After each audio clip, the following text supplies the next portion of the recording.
So today we're going to talk about, and you probably can do most of the talking because I know you're more experienced about the subject than I am. I did some research this past Sure. week on it, but I Yeah. know you've had this subject on your podcast as a whole. Yeah. Um, Yeah. That's right. Yeah. In yeah, fact, it was our second ever episode yeah, that we did some time ago now. That was on this very subject. So yeah, it's excellent. So you so, you can be the expert on this today. well, Yeah, I'll try I'm, my I'm best. That's for being sure. No pressure. No I'm pressure being at all. taught today because I know very little about the subject, so I'm very interested in learning about it. Perfect. Okay. The Yeah. subject So am I saying this correctly? Indrid Cold or Cold? Well, I mean, as far as I'm aware, it's in Indrid Cold. Okay. But if you listen to the original interview with Woodrow Derenberger, with his twang, his accent, Hmm. it could be perceived as coal or Yeah, that's coal. what threw me off when I was doing some research. I had put in Yeah, Indrid Cole because I had always thought it was Cole, and then it right. auto Yeah, corrected me to Cold. yeah. I think the more popular Hmm. reference is cold, but yeah, like I say, it depends how you interpret it, I guess, and what Yeah, you hear. But uh, but yeah, it's an interesting story, and I think it's probably one of my favourites. Um, that certainly that we've covered on on our podcast, but just in general in terms of cryptids and hmm, high strangeness. And I think I suppose the most intriguing thing for me is actually Woodrow Derenberger as a character, because when you start going through the story and the interaction and how it all sort of blew up and really kind of changed his life and his family's life. He never came across as the sort of guy that would make this up. yeah, I mean, you see a very kind of simple guy, um, you know, family man, sort of quite steady, normal job. It didn't nothing sort of came across as though he would have it in his mind to come up with all the names of these people and the yeah, interaction itself and the communication and everything. So that's kind of what drew me to it. Because if for anyone else listening to this for the first time, you could be forgiven for thinking, come on, this is a bit, it's a bit too fantastical. yeah. Right, right. What was your kind of thoughts on it when you sort of started your research? Um, I couldn't grasp, like, wrap my head around a lot of it at the time because for me, Indrid Cold, I'm gonna have to get used to saying that, has always been associated with Mothman. Hello, John Klein. Who is this? My name is Indrid Cold. To Yeah, me. But doing all of yeah, the that's right. looking into this now, it just seems like there's a whole different aspect of it that isn't associated with Mothman. It's more associated with like UFO Yeah, activity. The, Um, the thing yeah, that struck me was when you were speaking about the garb, where they'll have green or blue metallic type garb. That's what yeah. I was like. Oh, that doesn't sound like Mothman. no, and the deeper No, you look into it, I was looking up some more stuff last night. I did not watch this season of American Horror Story, but they actually touched upon this in American Horror Story. Oh, They brought, oh really? Okay. yeah, right here. So there was a book written by somebody that I did not write down their name, where they thought Indrid Cold was an entity who also was named Valiant Thor, and it was an alien Right. entity Okay. who had spent Yeah. 3 years in the Pentagon helping the Yeah. military, talking with the president about That's right. Yeah. how to prevent future disasters. And the That's right. American Horror Story double feature actually was about that. It was about him. Yeah. It was about him. I've not seen those episodes, but yeah, I heard that he was involved. It's interesting you said that because that's actually the first time I believe I've actually heard that theory that they're actually both one of the same. Hmm. My understanding, certainly up until now, was that they were very different entities in their own right. Also, when you get down, I mean, when you get down to kind of like their purpose in terms of why they visited Earth, and also Mhm. where they're from, both from sort of very different planets or Yeah. galaxies. But no, that's an interesting Yeah. theory. I'd never heard that. Yeah, I kind of like it actually. I didn't get too into it. It's just surprising to see that that was taken and used in a pop culture reference for Yeah. American Horror Story. I mean, Yeah, Mm. I mean, They it's do- widely believed that it's true. I mean, that both are true and that both Mhm. kind of happened, but more so Valiant Thor, because it was actively recorded by, I want to say, Eisenhower, yes. Yeah. who conducted the meetings with him and had him at the Pentagon, and he's and there's pictures of an unidentified man around that time in certain kind of gatherings and seminars, Mhm.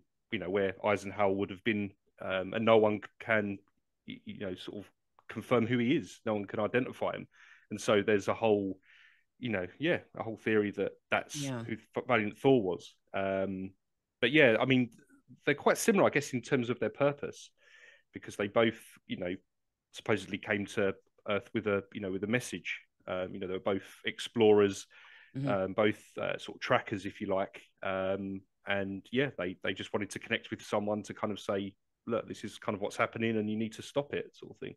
Yeah. So, but I like that. Yeah, I like that theory. I've not. Yeah, it was heard different when that. I came across it because there was a lot of like the sightings I had the first sighting was in New Jersey. That's right. Yeah, two young boys in New Yep. Jersey. Yeah. When was it? In The 1966, October 60s? Yeah, 16th, 66. Yeah. 1966. And Yeah. So so it's the month before Woodrow Derenberger. yep. Yeah. And Woodrow's was in West Virginia, correct? Yeah, Point Yeah. Pleasant, West Virginia. Yeah. So would you think that the first sighting and the second sighting are the same entity, or do you think that there were two separate ones? I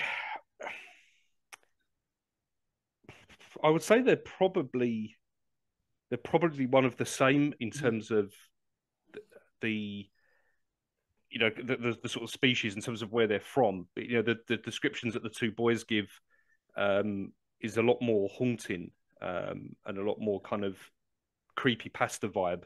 Yeah. With their story, in terms of how the entity conducted himself and how he looked and the big, broad smile. Yeah. Whereas, Indrid Cold in Derenberger's experience, Mhm. very different, very, a lot more kind of welcoming, polite, thoughtful, and not at all kind of threatening. And that was Yeah. always kind of the vibe that Woodrow Derenberger got from him. Yeah, So it I was more think like a telepathic type of that's comforting right. vibe. Yeah. Yeah, that's right. Exactly. Yeah, they never spoke audibly. It was all Mhm. telepathic. And yeah, he never felt kind of threatened. It was, more just, I guess an uneasy feeling in the sense that he didn't know what was going on. He didn't know what was happening, Mhm. in terms of how he's being communicated with. Mm. But yeah, I'd say they're different enough, but probably one of the same in terms Yeah. of where they came Like, from. yeah. So When- for you, Jay, because I don't know if you know the backstory. No, I don't. Okay. So there was a sighting, the first sighting of what was called the Grinning Man, Okay. which I would assume the Grinning Man and Indrid Cold can be used interchangeable in the stories. Okay. Pretty much. Yeah. The first sighting in October 16th, 1966 in New Jersey, and I'm not going to pronounce the town's name of New Jersey because I have no clue how to pronounce it. There were two boys. They saw a figure standing near a fence. It was a tall, bald man with no features with a green metallic suit on. Yeah. Okay. Yep. Okay. And then the second sighting, which is the Woodrow Derenberger that's right. sighting, Yeah. he was on Interstate 77 in West Virginia, Mhm. near Point Pleasant. Or Parkersburg, actually, maybe.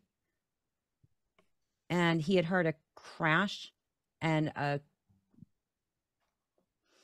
don't know, a ship, some sort of ship crashed in front of his car, landed in front of his truck. The same type of creature got out went up to his car and basically, without speaking, like telepathically, had just said, like, we mean you no harm. We're just here to help. He had told them that they were from a planet in a different galaxy.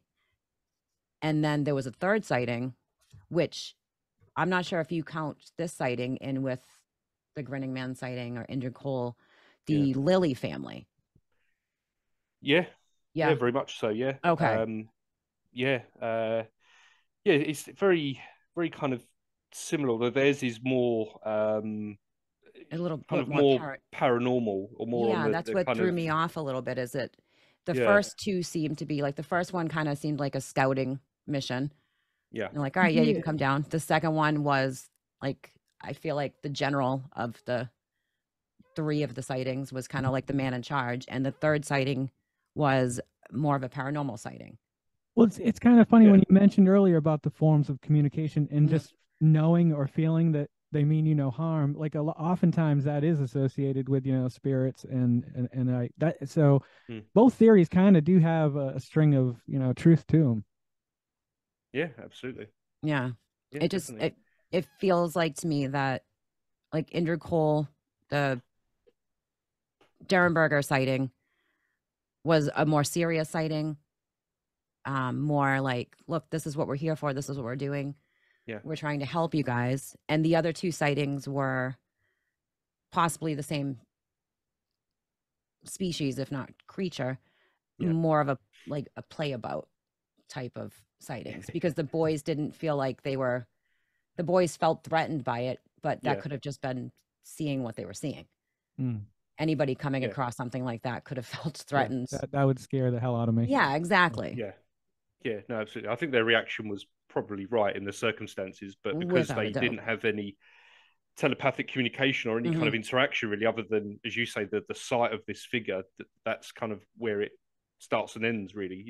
They Yeah. spot him behind a fence and they kind of run in the other direction, which is quite an appropriate reaction. But I think you're right in distinguishing the between the sightings. That the Derenberger one was a lot more serious. That they kind of were asking him questions. I think they Indrid Cold pointed over towards Parkersburg and asked him, what's that? Or what do you call that? He's like, call it a city, or this is where people live, and to explain why people work and the homes that they live in, and the collection of cities and towns. And so it's believed that he was on more of a scouting mission to find out information and and to kind of build that sort of bond with someone, which is why there was never a kind of a threatening vibe from him. But it was at the side of the interstate. As you say, he sort of saw it, the ship pass over him, and kind of stopped dead in front. And Indrid Cold kind of got out and sort of spoke to him. But like I say, all telepathic. But that was only the first time that those two kind of interacted. There were over the years there were plenty of other interactions and visits from Indrid Cold, where he actually brought along some comrades, if you like, some kind of teammates he brought along as part of this kind of same mission. I couldn't remember who, because there was like a hierarchy between the three as to like who was in charge, but I must admit I can't remember what order that was. But you had obviously Indrid Cold, Demo Hassan, and Carl Ardo, three separate individuals, all supposedly from the planet Lanulos. And that was one of the distinctions between Indrid Cold and Valiant Thor, because it's believed that Thor came from Venus, or came from within Venus, whereas the other guys, from a completely kind of unknown planet at this point called Lanulos. So that's I think where there's one of the distinctions, I guess. But again, they were non-threatening. It was kind of almost like interrogation, but without the threatening element. And it's just the repeat visits. And for me, I kind of think that Derenberger could have just left it at the first one. Just said, this guy landed, we had this interaction, kind of that was that, and he could have lived off that quite comfortably yeah. for some time. And I don't perceive that he had that any reason to kind of, to build on that, or to elaborate anymore, or to make up other stories, because he got his kind of few moments of fame, but then his life was more or less gradually more kind of ruined almost, really. He split up with with his wife, and I think he had to change jobs. We might have lost the job. He had people camping on his front yard, and the elusive men in black also sort of turned up on the property to kind of scout out what was sort of going on. So he didn't earn well from it. It's not like he earned a lot of money that kind of justified him doing it. Yeah, I didn't know there were subsequent visits. I had only read about the original crash on the interstate. Yeah. I didn't know that he had subsequent visits from. Yeah, I mean, it Indrid gets Cold. crazy, really, if you choose to believe it, which again I do, just from the basis. I mean, either he was very clever, and in kind of making this elaborate story, or it's true, I guess. But but If yeah, he's there were not, multiple visits afterwards. Yeah, doesn't seem much to gain from another story to be told. another story. Yeah. This it happens with people a lot, like the guy from Fire in the Sky. Oh, abductions, yeah, and The Yeah, abduction yeah. stories. I mean, yeah, mostly their lives are ruined after something like this happens. So it's not that they're trying to get fame and glory and fortune. It's actually a negative. Fortune and when this glory, type- fortune and glory. Yeah. yeah, no, absolutely. So that's why I kind of choose to believe it, really. I mean, it is quite, it does get really quite fantastical and amazing after the initial the initial visit. He comes back with two of his sort of colleagues, where they ask sort of more questions. They befriend Woodrow's family, his wife and daughter at the time, but then it becomes more of a friendship, and it's less about finding out information, but more about helping each other and just being that kind of kindred spirit almost. And to where the Indrid Cold actually brings his family to visit and meet with Derenbergers. And his daughter Tonya has even written a book about her experiences of when she finally met Indrid Cold, and the family and all the sort of the other people that came along. And so I'm guessing, if you didn't know beyond the first, it's believed that he actually took a trip for a few days to the planet Lanulos with Indrid Cold, and describes it in quite remarkable detail, really. Yeah. And this is his daughter's book or his book? It is. Oh, that's a good question. It is. I think it's in the daughters. If I remember rightly, I think it's. I'll have to check that out. In hers. Yeah, I can't remember. I think I read Woodrow's, but then listened to the daughters on audio. But yeah, he describes it in detail, down to like the infrastructure and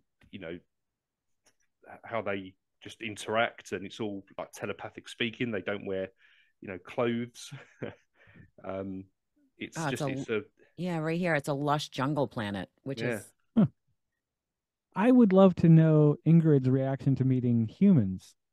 I mean, you have to wonder if their society has been aware of ours for however long, and this is their first time, or they've been coming here for hundreds of years. The impression that you get is that they're not. They've seen humans before, but possibly in an earlier, sort of version. So maybe 100, 200 years ago. So the infrastructure is very different. Civilization was different. How they, lived, where they lived, and everything.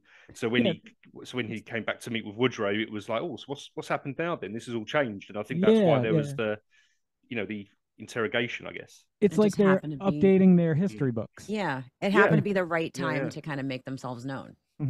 Yeah, absolutely. That's the sort of the impression that I got. That it was they were seeing sort of West Virginia maybe for the first time as it was back in 1966, but it wasn't the first time they were seeing humans.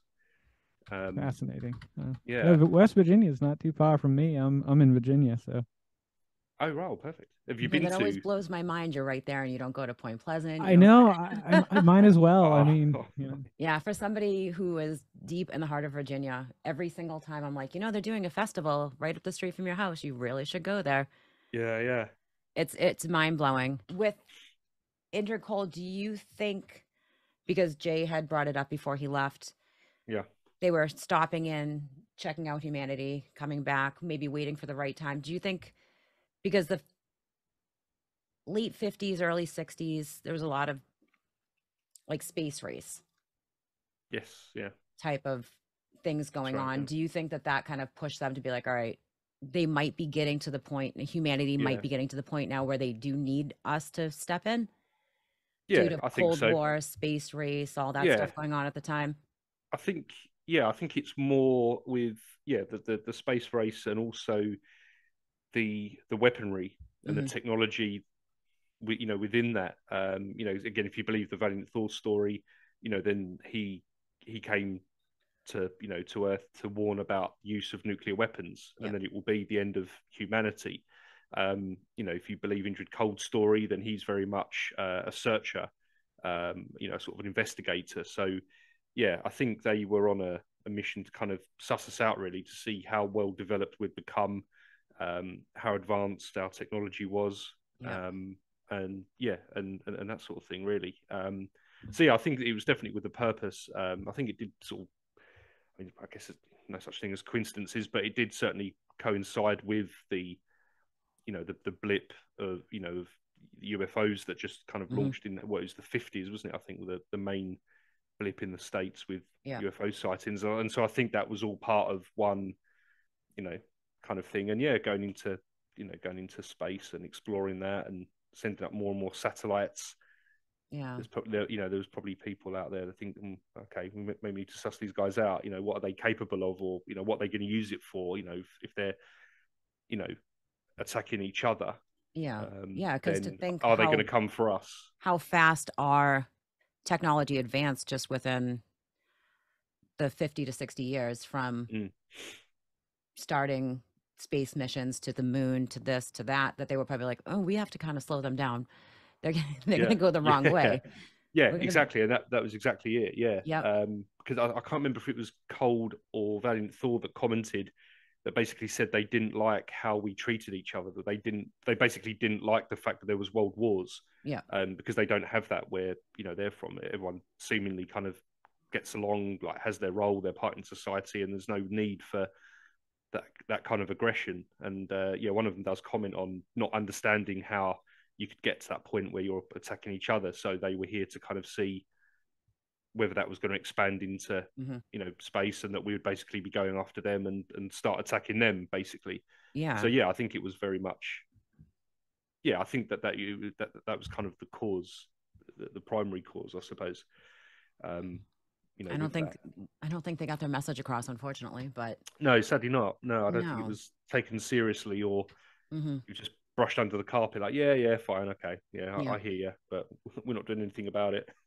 a lot of the sightings, a lot of the I don't want to use the term meet and greet, but the meet and greets that I guess of a lot of outside entities come for to try and help, or to try and support, try and like veer humanity off into a certain direction that we should be going towards.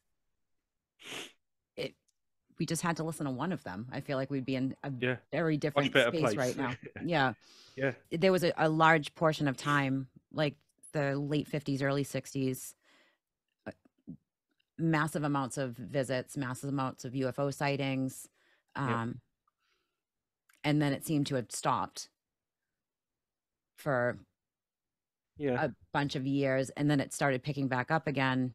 I'd say early, maybe 2000s, a lot more visits were brought back up to the point where they actually had to do was it a couple years ago? They did the government, the declassification of the declassification of everything. It was making a quite a strong resurgence, and I think because of how times have changed, and Mm-hmm. with having a video camera on your phone, so easily accessible, with there being evidence that anyone that you and I could record. Yeah. I've got videos and photos on my mobile now as we speak of of UFOs that I've seen right above where I am now. Yeah. And like that, I can share it onto social Exactly. media and it gets to the masses. So yeah, I think they had to start declassifying stuff because Mm-hmm. people were becoming too switched on. Too many people were able Yeah. to not only experience it but record it, share it, and get everyone in the conversation. Yeah. Back in the 50s or the 60s, someone had a sighting, and pretty much only, unless it was like the Phoenix Lights or something, it was only that person that had the sighting. So it was very easy to discount it and to not believe them. No, and people are a lot more agreeable and Yeah. to believe now. Mm. Like it went through Yeah. about a, I don't know, I'd say like a 20 to 30 year frame where it was, you were shunned, you were Yeah. put down, joked about. I mean, if Yeah, you've watched that's right. the X-Files, look at the lone gunman. They, Yeah. Yeah. do you know what I mean? Like Exactly. people Yeah. didn't want to be that person. No. So you a didn't. lot of sightings, I think, were brushed I think aside or kept, not yeah, told. And now absolutely. I it's, think there's a lot more out there than what we know, and there's so many anyway. Mhm. And they're the ones that have been told. So think about how many, kind of weren't, how many other sort of, meets and greets that occurred that people just thought, yeah, I'm not sharing that. exactly, because it does seem, it doesn't bring you anything other than kind of like Just ridicule. ridicule And in a bad yeah, time. yeah, yeah, yeah. And that's prime example, with Woodrow Derenberger. It was very Mhm. much, kind of the same. He had, a fairly stable life, good, good job, sort of quiet, simple man. Didn't seem to, he was quiet, very reserved. And so he comes out with this, story, goes straight to like the newspapers, goes on to like local network television, West Virginia at the time, and tells his story. And Mhm. it's, what else? What reason would you have to do that other than the fact that he was told to share the story, to share the meeting, and to kind of let people know. Why else would you do that? You're not, if Mhm. if you're not, you're not going to get fame and fortune, because so many before him came and as we say, got ridiculed and shunned and ostracized and whatever else. So what benefit did he have? What advantage was there to him sharing the story? And not only that, but the multiple other visitations that came with it. Yeah, just to get the truth out is the only reason he would share the story. And Yeah. it's sad to think that at the time it was ridiculed, and he did lose his, like you had said, I think his family, his Yeah. kind of life went upside down, but 60 years later, we're still talking about him. The other thing as well that's been documented is that, he did go, I think it was to Florida, I want to say, because some NASA officials came and picked him up and took him for is it a polygraph? Like lie detector test. Mm-hmm. And yeah, he was there for hours and he passed the polygraph. Wow. Oh, they probably took him to Cape Canaveral then. And yeah, probably. Yeah, probably. Yeah, I know it was in. I'm pretty sure it was. Well, people that identified themselves. Yeah, as I guess. NASA officials, but yeah, there's the whole Men in Black thing with Woody as well. So you could be forgiven for believing that maybe it was the Men in Well, Black yeah, that back took in him the to a day, you could be like facility and just throwing people in the back of cars and bringing them where you needed to bring them. yeah, yeah, exactly right. Yeah, It's a little harder now to do that. yeah. I feel like aliens didn't after a while they're like, look, we're trying to make contact and nobody's believing these people. We're just going to stop. Yeah. We're just going to stop coming by. It's a waste of our time because they're just seen as wax. I mean, it's terrible. Yeah, no, exactly. It's I think there's been a resurgence because there's probably people out there who have seen that as a populace generally we are more open-minded, more susceptible to, kind of spiritual connections and, and interactions. And so they're probably thinking, well, now's the time, to kind of maybe try doing it again. And also people are going to talk, you have scientists and pilots, many of them, out of work or, retired, whatever it may be, now coming forward with these stories saying, yeah, we did see UFOs. We did have to catalog them. And it's like, they're not under their non-discretions anymore. So they can finally actually come out and talk. No, they can come out. it. Yeah. And people still was like, nah, they're lying. There's like, nothing okay. They don't gain anything from that. That's why I don't get. If you're the cynic, I suppose you could, be like, well, they get on to, Joe Rogan, or they get a book deal, or, so they must get it's incentivized, I guess, to an extent. But, these are all government officials that held quite high security clearance, for example, quite high jobs. They've probably got quite a comfortable pension, for example. So I don't think they're necessarily short of money. So why else would they? It's not like you're going to get to 60 years old, military veteran or government veteran, and think, oh, do you know what? I'm gonna put myself forward for some ridicule and some ostracizing. You have all these people telling the same story. Yeah, it makes sense. Going back to to Woody, he was he was a sort of a modest washing machine salesman. From West Virginia, he had no reason to to kind of do it and put himself on the front line, like that. Because especially then, like we were saying, people still didn't believe it. People still thought that it was all nonsense, and just it was discounted. So why at that point would you be the one person to think, yeah, do you know what, I'm actually going to put myself forward and tell this fantastical story just to ruin my life? I don't understand it. It doesn't sit well with me that's someone would that kind of do that. And like I say, it's a fantastic story or experience that that he had, and as you say, we're still talking about it now. I think he'd be proud to know that it's still going around. Oh, definitely, yeah. I think so, especially with what he had to put up with, and everything that he lost. The fact that we're now still discussing it and giving it our 2 cents, it's that's got to be rewarding. Part about it now, people are more open to talking about cryptids, ghosts, paranormal, UFO, aliens. It's not this under the rug type of business anymore. People want to say, look, I have this evidence. I want to share this. But if you look at what's happened in the past to other people, you kind of get a little sketched out by wanting to share your evidence, because then there's a knock at your door. Yeah, exactly. Yeah, you can't get on a plane anymore. Like, stuff happens. Because before, even when we first started the podcast, we would sort of say, oh, it's a bit of a niche. We're talking about cryptids, and people will look at you blankly, like, what's a cryptid? What are you talking about? And okay, well, Loch Ness monster, Bigfoot. They're like, oh, okay. So like monsters.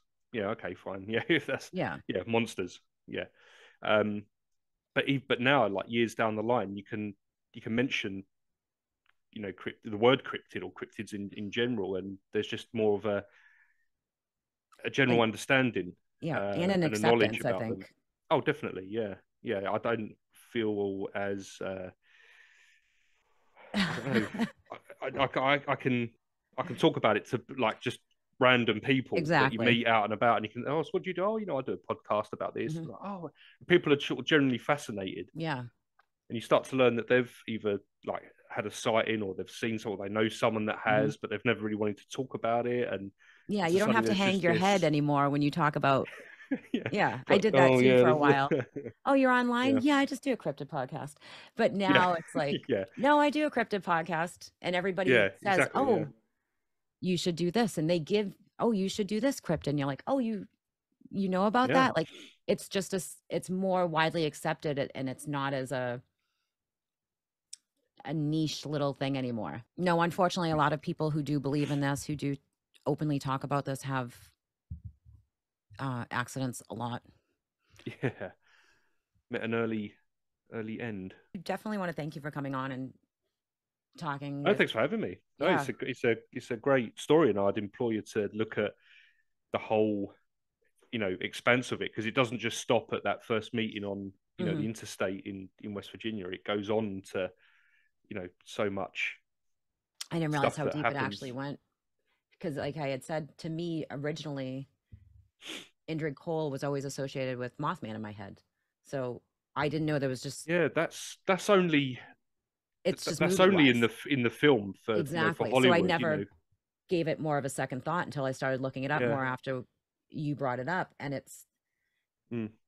it's just such a huge, vast story on its own that has actually it's really nuts. nothing to Yeah. do with Mothman. Nothing. No, I mean, it's only in the film because of kind of Hollywood. Obviously, Gray Barker, kind of does a little bit of looking into, kind of each one, but no, I suppose the only link is that they're both West Virginia cryptids. But yeah, they're not linked. Their sightings and their lore are completely, unrelated. And I would probably put myself out there and say that Valiant Thor and Indrid Cold are completely, different. In their own, right. The same but yeah, type Valiant Thor of is a great story. There's yeah. one to get to. It seems like it's the same type of visit, Yeah. but possibly not part of the original visit, I guess. Yeah. Yeah. Same intention, but a different chapter of the same visit, perhaps. I have so much research to do now. What's my chaps?